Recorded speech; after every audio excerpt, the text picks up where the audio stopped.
Welcome back to another in our Max Easy lessons. Yes, today we're looking at Once Upon a Time by Gabriel Okara. Okara is a Nigerian poet who, in this poem, speaks about the lost innocence of youth. He condemns the hypocrisy of adults and the constraint by the rules and the conventions of the society. Of course, these constraints and rules have led him to adopt masks for different occasions. For example, he has a mask for lying, cheating, betraying, and for simply socializing with people. Additionally, childhood is portrayed as a time of honest laughter and spontaneity.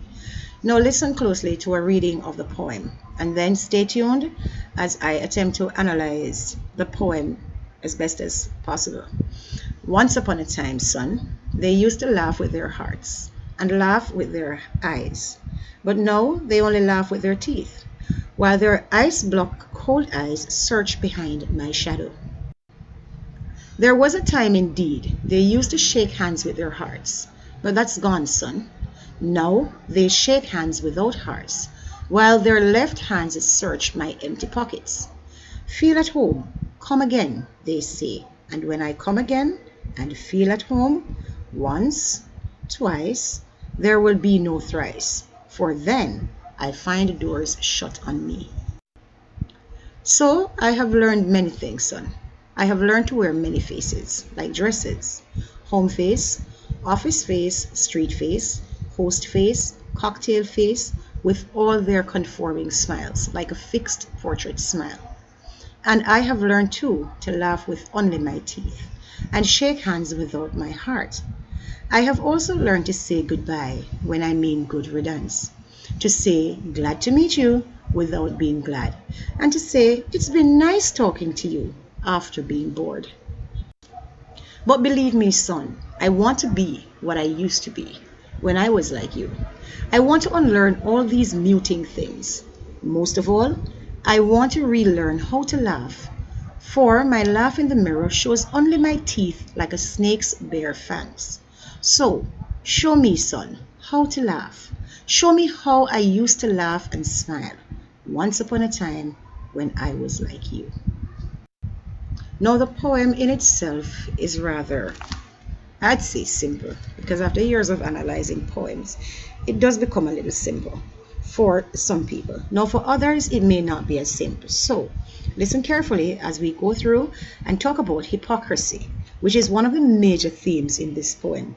The existing hypocrisy focuses upon that we focus on here is contrasted with how they and I used to behave. They, as in what is expected of the people in the society. What do they do? Against I.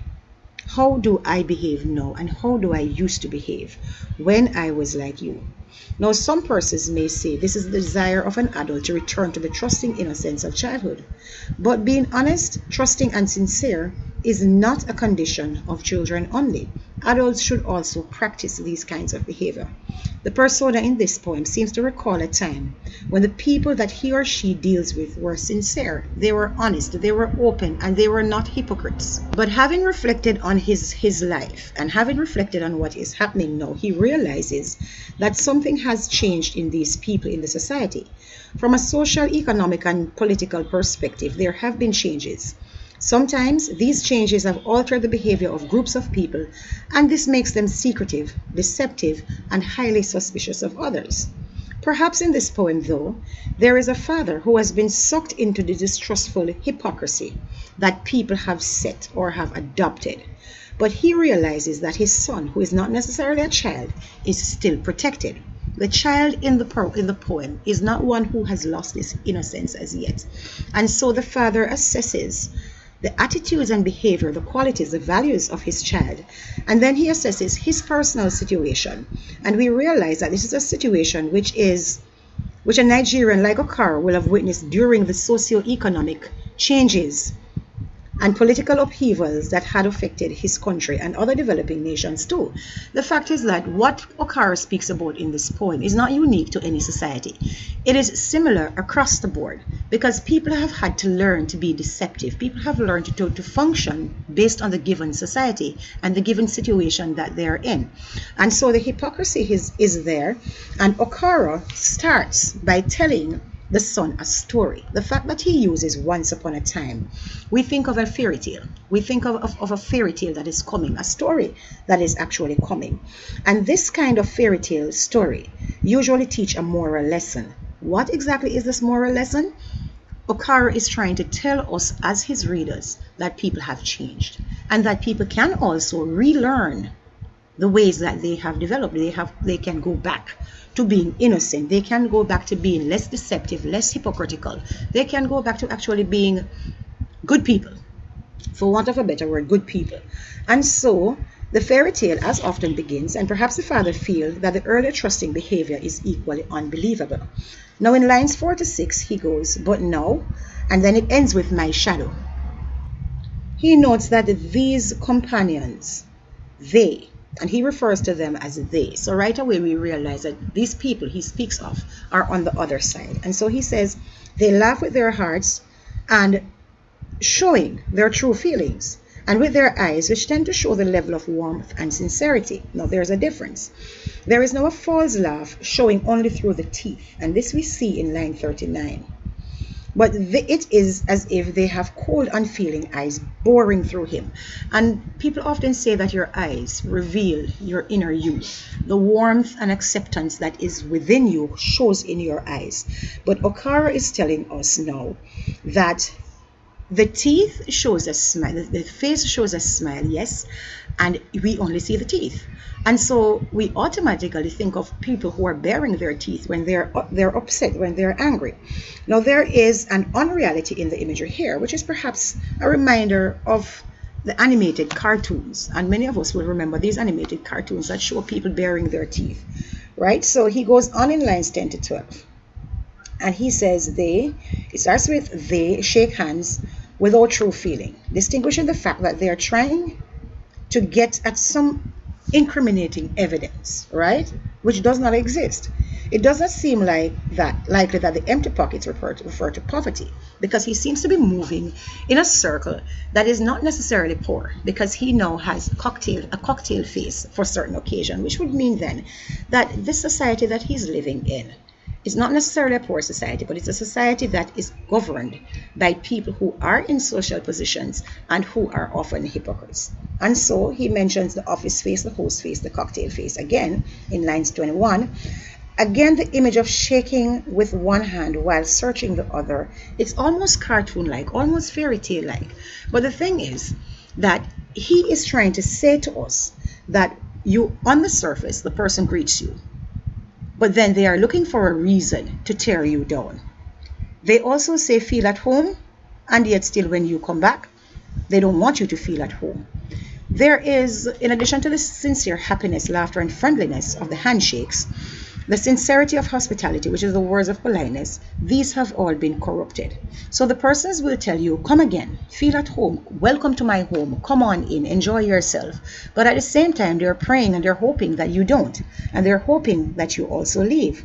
The break in lines 14 and 15 will emphasize that the persona takes the words literally, and therefore he is embarrassed, because he goes back. You are told, come again, I have no problem. Come, stay over, and yet when you come and you stay over, people do not appreciate you being there. But in lines 19 to 24, he has learned, and there is a shift in the tone at this point. The persona tells his son that he has learned to be hypocritical, with faces to suit each occasion. Of course, each occasion will require, and each face will require a little comforting smile, like the one that is painted on a portrait. You smile for a picture then, and that smile stays in place. And so he is trying to tell us too that we must put on these faces, or we should put on these faces, because this is what society expects, the expectations of the society. And it doesn't stop there, it continues. He uses the similes too in many ways, right? And he compares all of these with different scenarios that brings us to the cartoon-like, the fairy tale kind of story that he is trying to tell. But in lines 25 to 35, he says, and he continues, he has also learned to be insincere in the ways shown in the first three sections: laugh, handshakes, and polite.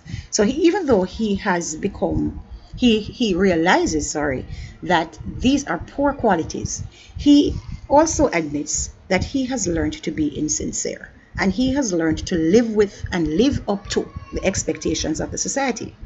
He implores his son to believe him. Ironically, after proclaiming his master of dishonesty, the father urges the son to believe him. Now, this is hypocritical too, because in one breath, he is telling his son that he has had to learn all of these behaviors to get by, to get through with his life. And then he has said to his son that this is not right and that he wants to go back to how he used to be.